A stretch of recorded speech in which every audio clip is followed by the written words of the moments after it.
Hello, everyone. I'm Alan Baker, and welcome to the Warrior's Path podcast. Today, we're going to be talking about my experience with Indian pins and Filipino martial arts and how it has related to my recovery from a shoulder surgery.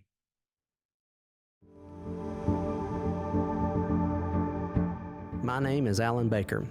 I am a lifelong martial artist. I escaped the system as a young man to follow my dreams. And along that journey, I forged a mindset of accomplishment. This allowed me to achieve things that even I didn't think was possible. And sometimes I look back and still am surprised at what I have done in life. On this show, we're going to talk about those things and the mind tools that I learned from my different mentors and how they can help you move forward in your life, separate from the system, and achieve great things.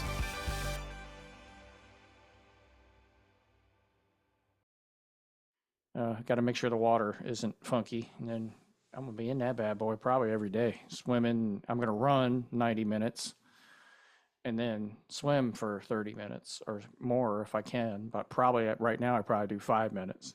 Yeah, and I'm sitting here thinking the same thing. That's impressive. Um, 30 minutes. yeah, maybe we'll see how long I can last. And I got to get some swim goggles and then start figuring all that crap out. Right now it's gonna be this before I could do this. Hey, man, you're moving forward. That's awesome. Yeah, we'll see what happens. I've been body slamming my Smarty dummy. You seen those? The grappling dummies, the Smarties? I don't think I have. They're pretty heavy.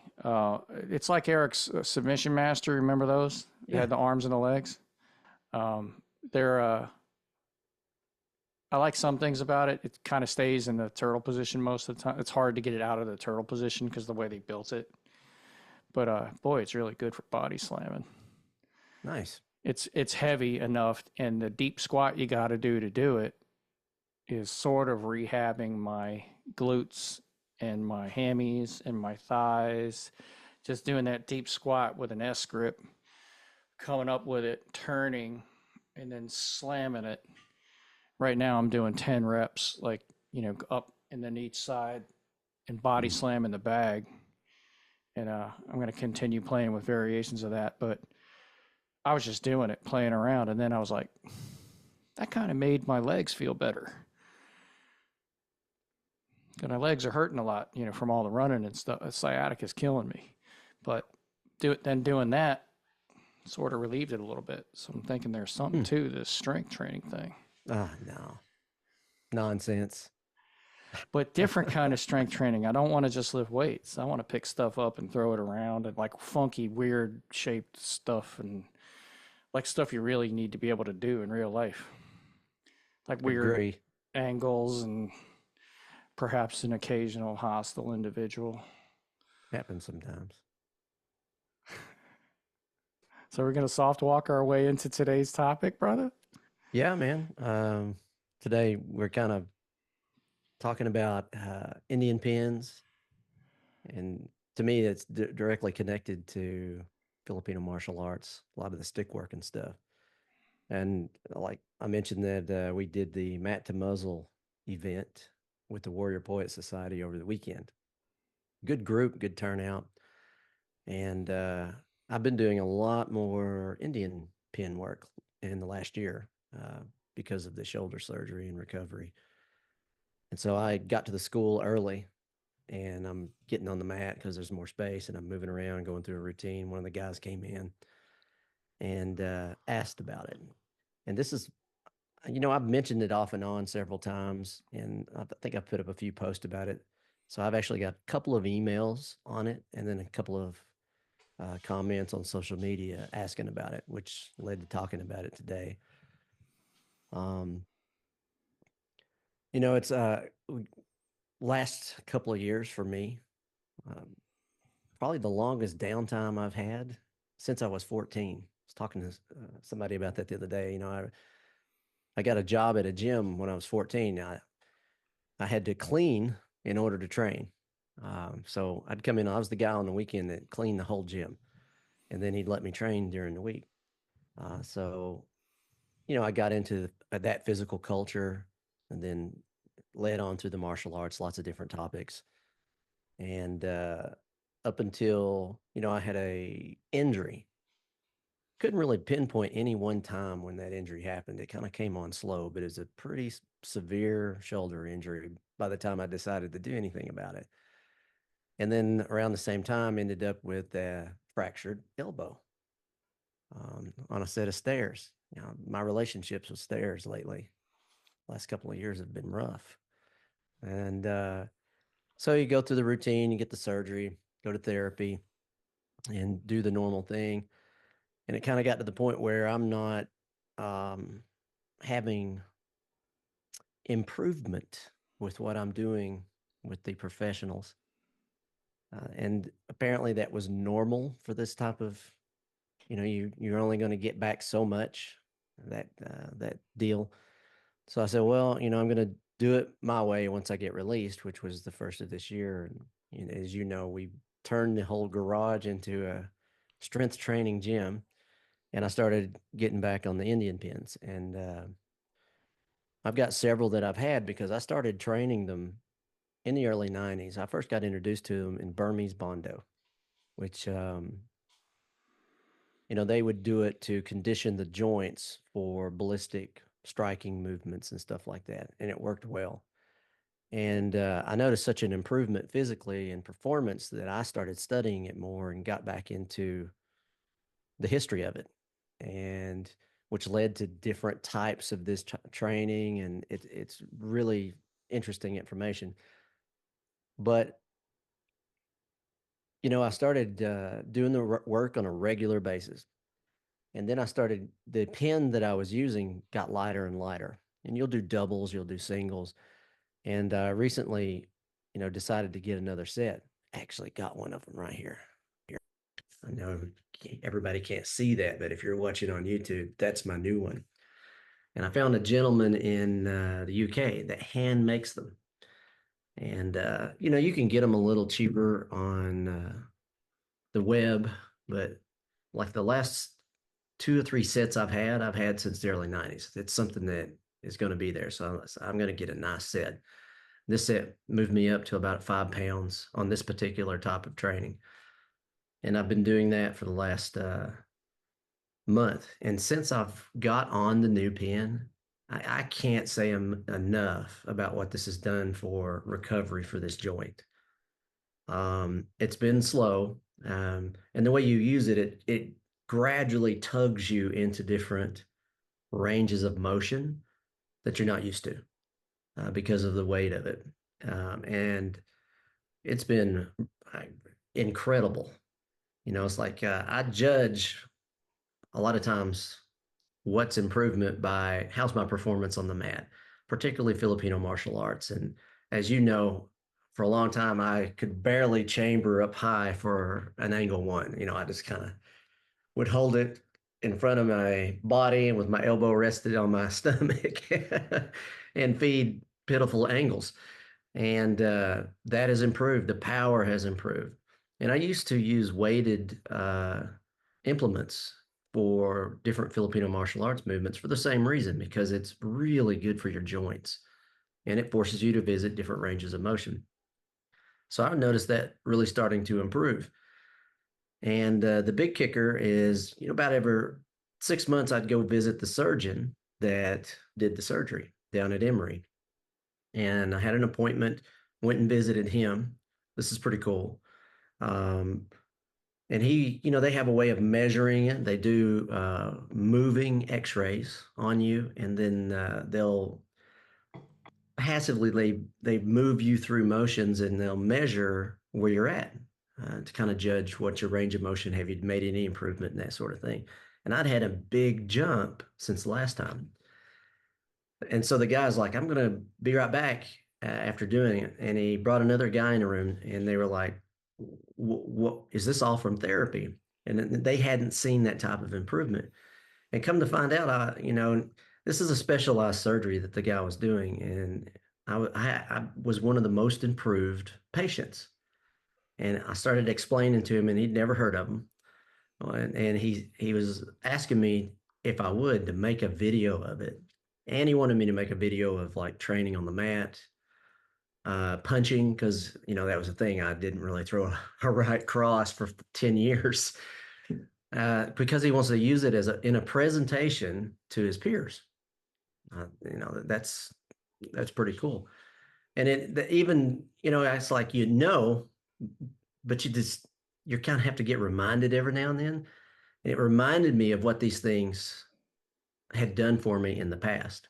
I guess when I got the injury about 10 or 11 years ago, I didn't do it as much, obviously.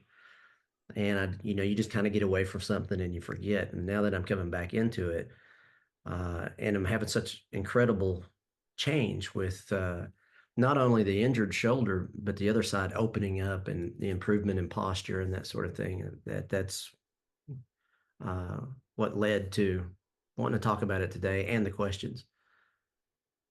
And these things are pretty unique, and when I got introduced to them earlier and I started looking back into it, they're very weapon based. Um, to my understanding, they originally were created in during the Persian Empire by the Cyrus the Great, the founder of the Persian Empire, and he wanted to condition his men for fighting on the battlefield. And there's certain movements based on like a sword and a shield that these guys in battle would literally do thousands of times in a fight. And so it came down to fatigue. They had skill, but they were the ones that weren't making it and losing it were doing so because of physical fatigue. And he wanted to put something together that could improve that. And so originally, they weren't the same size that I just showed them. They referred to them as meals. They're very large, because they want to condition the warriors. And then the movements that they created, where when you look at them, they're very similar to like an overhead diagonal slash or a downward. And then they also had certain moves with these implements that represented a heavy shield. Super intelligent, really. I didn't know that. At the time, I thought it was just something designed when I first got introduced to it to open up the joints and give you more range of motion and more explosive power with connective tissue. And that's one of the reasons they introduced it to me in Bondo is they'll use it in different systems to create snapping energy at the wrist and elbow for power. And I see this in Chinese martial arts as well, different ways to produce power. One is muscular and the other one is a connective tissue. And that even in Chinese boxing, they'll talk about doing a nerve launch, and it is basically a ballistic twitch of connective tissue, and that moves the body, or it retracts a punch, which is how Bondo was using it when they taught it to me. It creates a whip based on the connective tissue in the body. So, like I said, when I went back and looked at it, it is a very martial based idea based on weaponry, which made me even more interested in it. Um, so anyway, starts during the Persian Empire and eventually gets introduced into India. And, they started to use it more, the wrestlers at that time. The Indonesian wrestlers would use it to condition the shoulders because it was good at it. So they may not have been using it so much for weaponry, to my understanding, but they made them a little smaller because their goal was a little different. And then from there, I believe British soldiers saw them using them and got introduced to them, and that brought them back into Britain, which eventually I think moved it into the UK, and then it came into the United States. Um, and started to become part of the physical culture, the early physical culture of the United States. And there's not that much information out there. And well, I think I see more coming up like on YouTube and stuff recently. more interest in it probably, and more information. I'm finding more information. But for me, one of the things I want to improve is weapon work. And as I've gone back through a lot of the old flows that I used to do, I always looked at them more as a conditioner, as not as weaponry. And I guess I'm getting reintroduced to how this is directly related to weapon-based training. And not to mention the improvement it's done for me. So, what are the benefits of doing these things, and why do I want to kind of talk about them today? And one is obviously joint health and mobility. Um, I also see some improvement in muscular strength. Normally, I'm doing different modes of training. I'll several days a week I'll be doing strength training, and then I'll be doing other modes. But since the first of this year, I've had, I've been off from the strength training for a long time, and I'm just now starting to plug it back in. But I started back with the pen work, and I noticed before I started getting under the weight again, good improvement in strength. I noticed it first in jujitsu, because I rolled for 10 years with one arm, pretty much. You know that because I think we had rolled a few times. If you tilt me to my right at that time, I'd just kind of fall over and start using my left hand. So, it's nice to be getting it back in. And that's when I was surprised with how quickly I was regaining strength in that arm. And I hadn't really started getting back into the strength training yet. So that was a major element of it. Um, I started using recently a more heavy mace style. I've got a couple of large sledgehammers that I'll use too. Um, I like to collect tools that are very um, application based. And one of the things that introduced to me was just balance using a heavy tool. And I've got it on certain exercises, and like say a clean and press. But again, I don't know that that directly relates to combat. So you start doing the heavier mace training or the hammer training, and it rechecks you on your balance swinging a tool that is heavy. And that's something that I guess because like I said, I used to do it, but I've become unfamiliar with it. And since I've been able to pick up the heavier maces and hammers, I've, after really just a couple of weeks, started to refine that balance in active motion and, arguably in a combative motion. And then obviously rehab is a big one for it. And then for me would be the ballistic conditioning of connective tissue. Now, obviously, I'm not there with that shoulder yet, but there's a lot of them that you'll play that are heavily focused on the wrist, the elbow, and the arms. Like you see some of the exercises standing when you do the research, but there's several sets laying that you can do, and it focuses on different angles, the weight, the angle that you have to hold it changes because you're on your back. Very unique, but it does a lot of opening of the wrist. And one of the, like I said, for Burmese Bondo, they wanted to one, elongate that connective tissue. And they also wanted to be able to improve like the nerve twitch or the nerve launch of it. So you could snap it.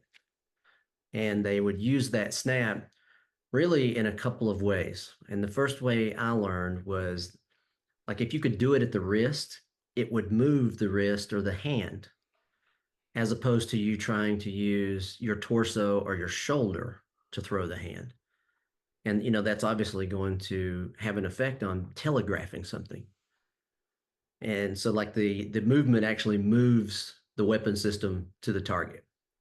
The second way is the retraction of it. And so if you hit with say a fist or something, sometimes that's the end of the motion in your mind. That is beginning and end it. But you can work on the inversion of a hit too. So in other words, if I could snap it back quick enough, it would be like a whip motion. And that snap creates an echo inside the body. Another way to look at it is like, say, a bucket of water, and you put your fist in it very slowly, but you pull it out really quick. The water tries to follow the fist. So that would create an effect inside of a body that has water in it. That's how they would look at it. So they would use it for that explosive exit off the punch too to create that echo. So both of those things, and it's something I did in my younger days.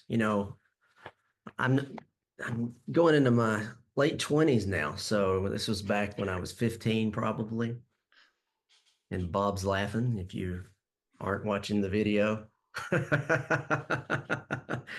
So it is a ballistic motion of the body. And it's an athletic thing.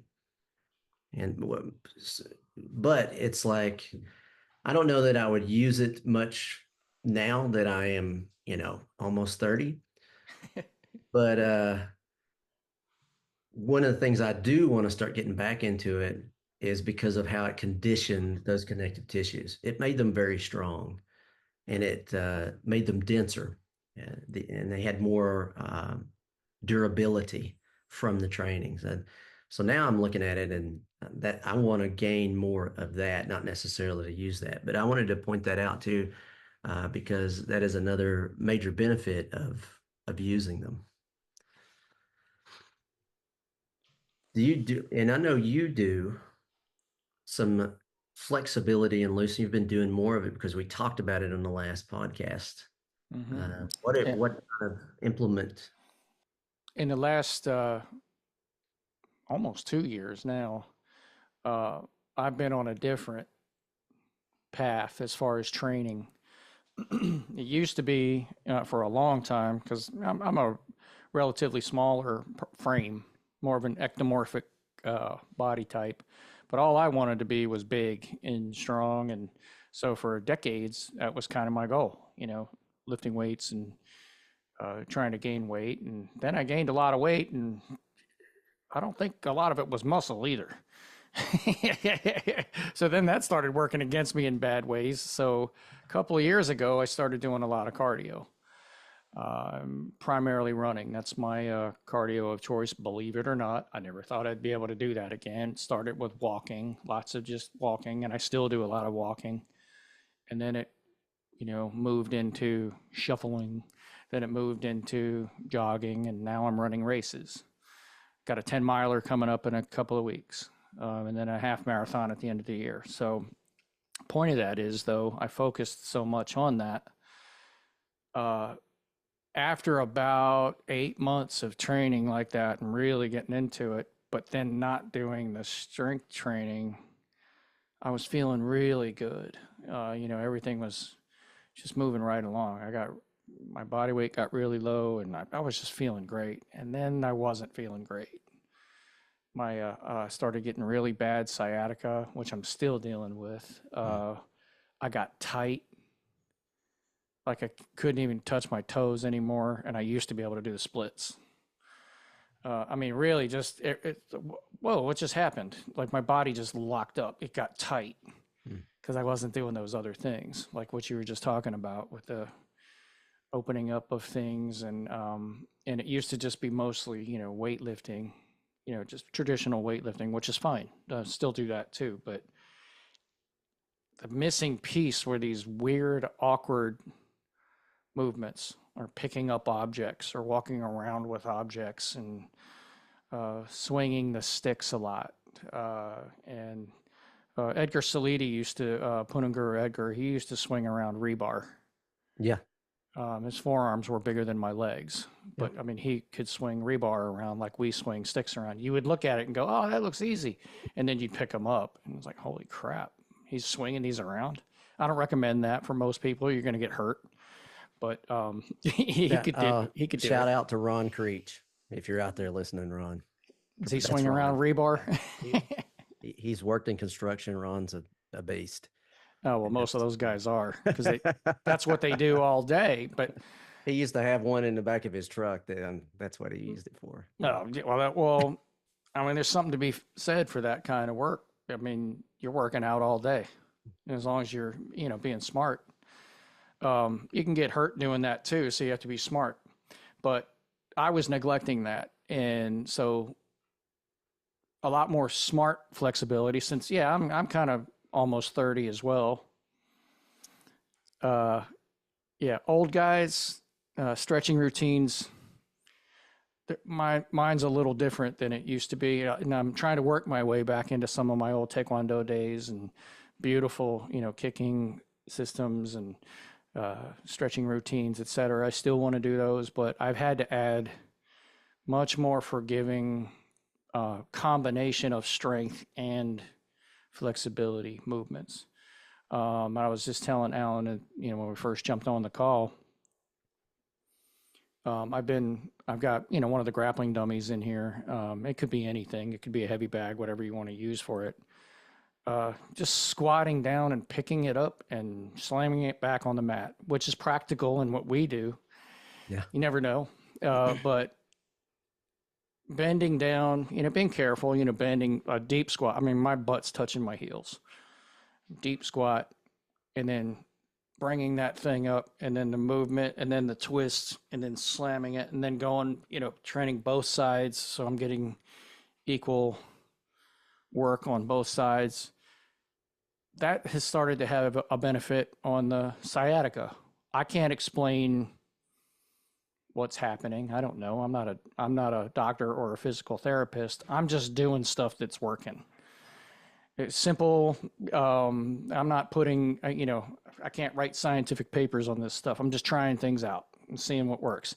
I have a good deal of experience in this area, but, I'm not medically trained, so I can't tell you all the things that are happening.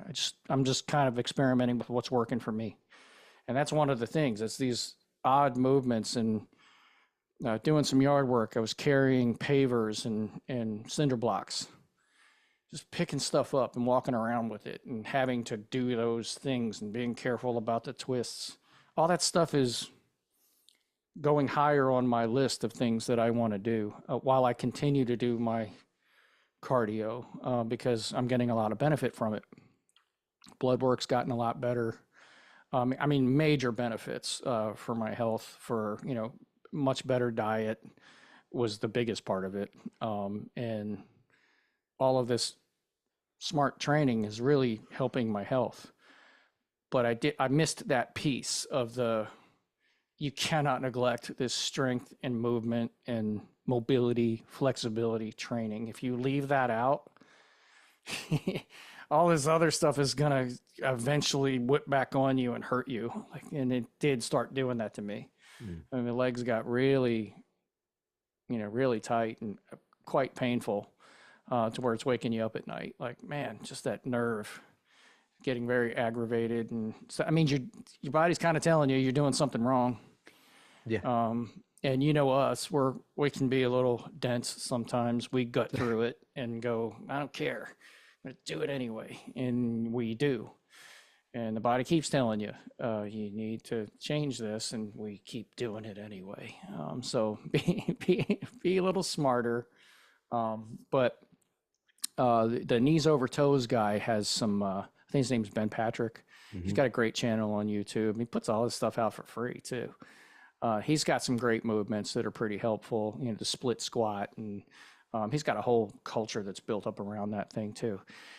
It's interesting because back in I think it was the 80s. Do you remember Thomas Kerr's Stretching Scientifically? Mm-hmm. The knees over toes guy is kind of like the new version of those guys, because they were onto that dynamic stretching and stuff back then, and they were doing the splits between the chairs like Van Damme and all that kind of stuff. I'm not going to do that. I just want to get through most days where it hurts less. That's the goal these days. Cardio is really good. I really don't get tired much. It's the legs that give out. The legs start having issues, and then you have to stop because it's your legs are giving out, your knees hurt, and hips and those kind of things. They start locking up. I don't know about the Indian clubs and Indian pins. I've seen them. yet. Um, yeah. I definitely want to know more about this because I have a shoulder injury as well. Related to you know getting ahead of my skis a little bit and doing bridges on a gymnastics apparatus that I wasn't ready to do, and I went backwards and spiked my shoulder and neck, and it hasn't been right since. So I mean, I have trouble with certain rotations, and it's just like, Oh, I we just can't do it. Gotten definitely weak. got to get you on them. You'll Yeah. love it. So if that helps me, it would be great. And So it's you do that type of stuff. Some of it is, oh, I got to do that again. At least it is for me. yeah. But there are things that I like. Oh, I enjoy it. Oh yeah. And that's one of the things about the pins that made it different for me is I enjoy doing it. Are you doing Sinawali and things like that with them, or what? What are the? Lately, I have been, Okay. and I will do a portion with the pins, the ones laying and the standing, pretty much the basic flows and stuff, and then I'll move into weighted implements with Filipino martial arts play. Why the pins? Why the pin versus like a baseball bat or a bottle filled with water or something like that? Why the pins? What? Why are they unique? You could use a ball bat for some of the motions, but pins are a little shorter, and so they're easier to spin in certain routes around your body and Okay. not whack yourself in the head. Okay. And then for me, I've got an entire set of them. I have smaller ones that I use for hand moves, wrist moves, and like I said, I just bought a heavier set for some of the shoulder moves I'm doing just to kind of push myself up to the next level. And you can buy these things in multiple different weights. Um, so, and I do know guys, actually, when I first got introduced to it, my first set was built out of two baseball bats. And Okay. we took it to a woodworker, and he shortened them down, and he actually put weights in the end of it and capped it up um, for me to use. So I thought at that time you just had to make them. They did, nobody really said this is where this is from That sounds at like that something you time. just keep in your car. Yeah, they were just like, just do it, do what I say, and we'll talk about it later. So I had to research to find, you know, all of the other where it originally comes from, the history, all the other training options. So and then Interesting. it just expanded from there. Yeah, And I I don't know much about them. I'd like to know more. well, let's get you uh, doing them because I know it'll have a huge change for you. And you could use it as a little bit of like now I use it. Well, I got to say, I was using it as a warm up to get onto the power rack in the mornings and go through my strength training routine. But now they have become part of my morning routine. And I have a very detailed morning routine that I go through breath, expansion, strength, and I would normally do some flexibility stuff, just body movement. But and a lot of that was because I travel a lot. And one of the things I've been doing with these pins is I'm like, well, I'm packing them and I'll take them with me. So and that's how much influence they've had on me in the last year. And yeah, I'm be honest, I'm doing things now with my injured shoulder and arm, previously injured, that I thought I would never do again. I just like, well, it's just the way it is. You're just an old warrior, and sometimes you just pay. You pay the Mm-hmm. tax. Oh yeah. And it's like Jen is a yoga instructor, and she has shown me a lot of stuff like that. But it's some things you get into, and some things you don't. And sometimes you'll get introduced to things, you'll be like, "That's just not for me," and you don't do it. But I'll say, search and find what works for you. And it's like the lower body stuff for me. Um, Guru Dan's Salat flow that he does on the ground. That has turned into a mobility training idea or series for my lower body. It's a That's good done one. more for my knees, ankles, and hips than anything. Yeah. And I like it. I enjoy it. And I also look at it as it's all those moves, every one of them I'd use in a fight. So same thing with the Indian pins. The more I understand them, all of those motions are something I would use if I were to pick up a any implement and have to use it in the moment. So I think it's just finding what fits you. Um, one Yeah. other area. I'm sorry. Didn't mean to interrupt. So as far as movement, gurus, some of the C-lot warm-ups are wonderful for this. I have one from CSW is the Motion Master bag. Mhm. If you just, do some of the, like Star Drill one, you start with that as a route and then pop up the knee on belly and just start moving around like that. Well, it doesn't have to be an MMA flow where you're punching the bag. You can post your hands, and it's that kind of cat-like movement. You can do the slow, smooth movement on that bag as well. It's a nice thing to, the alligator bag. So if people don't know what I'm talking about, it's kind of a flat bag and it's got shoulder stumps on both sides and two heads. It's basically so you can do the figure eight movements around a ground bag. It's not a tube like a heavy bag where you can fall off of it. It's easy to move around on it. It can be helpful for this kind of movement. Awesome for warm ups. We use it all the time just Mm. to kind of get low and you're cold and you're stiff and just stuff's not moving yet. You start moving around on that bag in about 5 minutes, you're already sweating, and it sort of opens things. Kind of what you were saying with the C-lot warm ups. You could add that in too. Yeah. It helps you move around a little bit. Well, you've seen what we've done with them in the Living Mechanics archive. You Mm-hmm. you get to edit that material, and yeah, Yeah. I don't know if you can see the influence when we're doing the moves and piecing them together. That's all uh, the same type of material. Well, there's a ton of CSW in the stuff you guys are doing. Oh I yeah, love I well, love it when I see it come out and in anybody's group and they start using the terminology. It's like, oh, nice. There's the signatures, and there they are. You yeah, can yeah, see. yeah. Well, how do you, considering our backgrounds, how do you everything? And I try to give more credit where credit's due in my recording lately. Sometimes, you just get going and you're just teach, but you're like, I try to name moves after Coach Eric. This is Coach Eric's X series, the series X. So it just kind of is part of the teaching.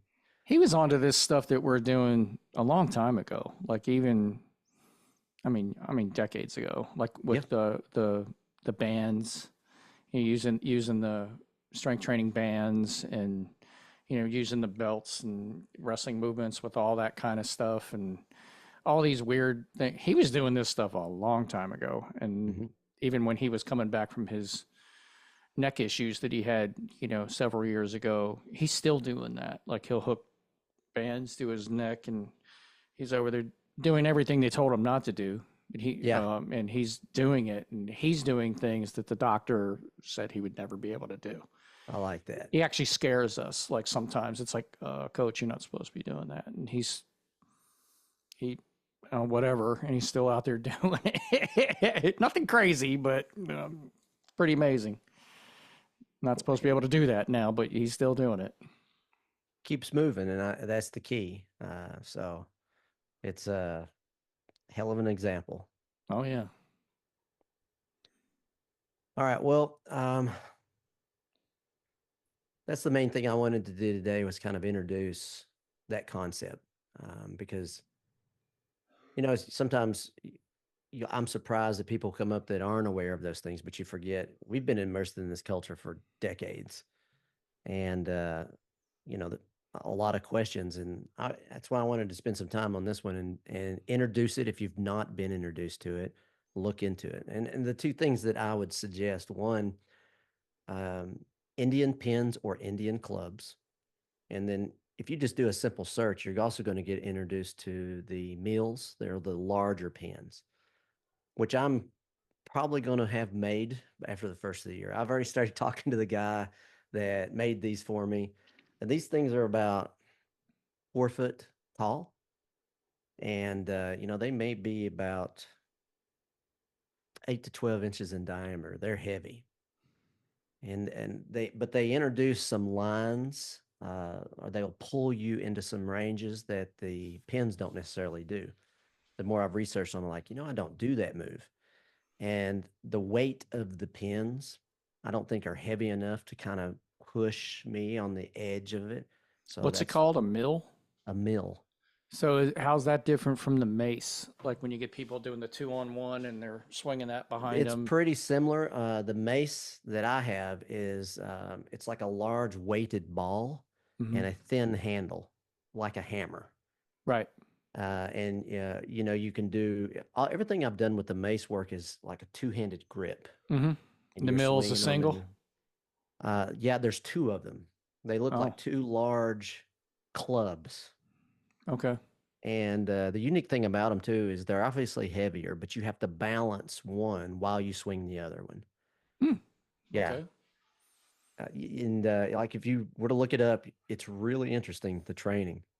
And you can yeah, I guarantee any video you look at, you can go, oh, I can see how that would build a hell of a set of shoulders. Which is something that I'm pursuing more now. And there's a whole line of that type of training that you with a simple search you'll get introduced to. The simpler ones are like the Indian club and the Indian pins, and again I like those too because I can pack that in a suitcase and take it with me, which I'm about to do today. I'm getting back on a tour to go teach at a couple of spots. No, that's great. I'm definitely interested in that stuff just because I know how I feel. It's starting to come back. The things I'm doing, I'm starting to feel better. You know, to Nice. to get really good cardio, but then you feel weak. Like I can't even pick up my luggage. It's like, what the hell happened? Like I used to be pretty strong, and then where did it go? Like it does go away if you stop focusing on that, and but then you don't feel good. It's like, wow, man, what happened? I got weak. I've been working out, but how did I get weak? You've been doing the wrong things, or just too much of one thing, and not having a proper balance. So I think this is pretty smart. Just to You don't have to go crazy. Just have a balance. Strength training, mobility training, Yeah. cardio training, and definitely get on the mat and roll. Yeah. One cool thing is, I've got I'm building a Indian pin routine now for the Warriors Path archive. Oh, nice. And as you know, because we're hoping to fly you down the entire month of January, and now it's starting to look like the first week or two of February, we're doing nothing but recording for those multiple archives and the new legacy archive that we're going to be working on. So one of the outlines, and I've actually already started on it, is going to be the Indian Club introduction to it, and then the basics and everything I've done since the early '90s. So the cool thing is, I know the guy that edited it, and that right away. So you'll get to see some of that, and I get to do it first. I get there to you go, jump. tear it up. And I'm probably going to, I've had this thought. I haven't started on the outline yet, but I'm probably going to get it down. That month is really filling up. Is that Salat Flow series? Hmm. But I'm going to present it as in the Warriors Mobility section. In the Warriors Path Archive, there's different sections, and we're getting to build them up. We've been busy this year, Hmm. so forgive us if our flow of information into that archive has been a little slow, but I'm getting control of that, and we're starting to get to the list that we wanted to record and knock it out, and hopefully we'll see that coming up in the first quarter of next year. Yeah, same here as well. Like trying to knock through the archives. There's so much that you already recorded. Your editor is working on that. Uh, so just for a frame of reference, I'll be interested to see your take on it when we start creating that. A really good source, if you want to see something right now, Suzanne Spezzano did Oh yeah. a DVD on it years ago, and it's wonderful.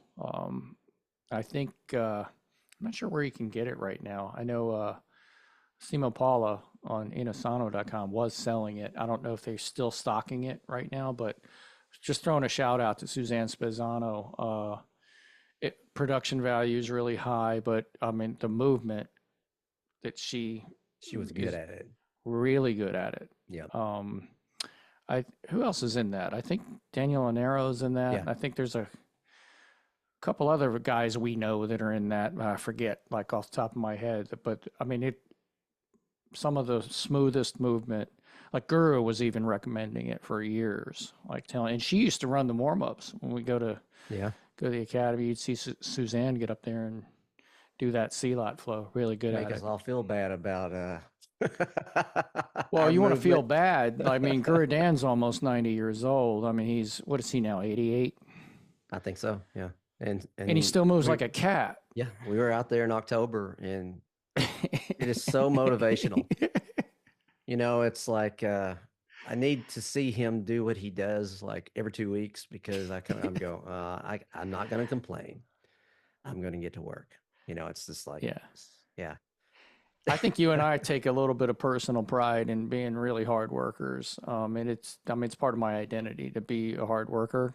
And then we look at Guru. It's like nobody works harder than Guru. Yeah, I got to step it up. I, I'm trying. Yeah. Just nobody works harder than Guru Dan. He's amazing, man. Legend. Yeah. Yeah. So shout out Guru. Much respect. Yeah. Agreed. All right. Thanks, guys. Looking forward to seeing you in the next one. All right, guys. Shift your perspective, take action, and lead yourself to greatness.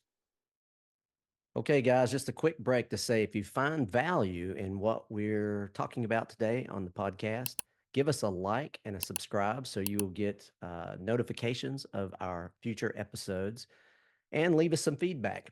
A lot of times, your comments and suggestions will guide us in the topics that we choose. Okay, on today's episode, we are talking about Indian pins and the Filipino martial arts weaponry and its relation to how it opens the body, loosens joints, and those sorts of things. We are actually in the process of expanding the Warrior's Path archive with this information. So if you're looking for a source, we are recording it now, and we should be releasing it in that archive in the first quarter of 2025.